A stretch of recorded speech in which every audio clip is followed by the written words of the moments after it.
Welcome to Luca and Miguel. Enjoy the video. You start by preparing the Mac and device.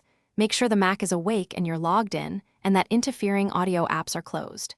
Next, open the Apple menu and choose System Settings or System Preferences on older Mac OS, then select Bluetooth. Keep the gadget close and in pairing mode so the Mac can scan it. Doing this prevents interference and speeds up discovery.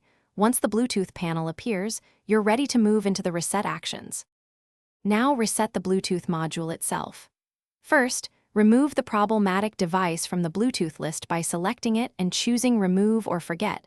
This clears pairing records. Then toggle Bluetooth off, wait about 10 seconds to let the radio power down, and toggle it back on so the controller reinitializes.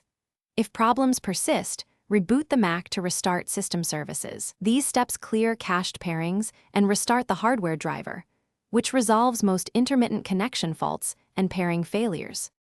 Finish with advanced resets only if basic steps failed.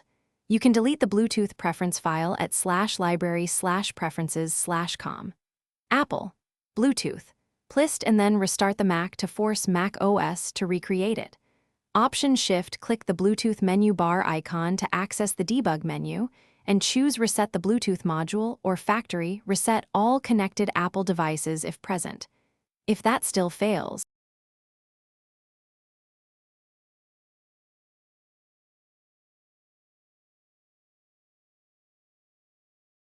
Thanks for watching and please subscribe.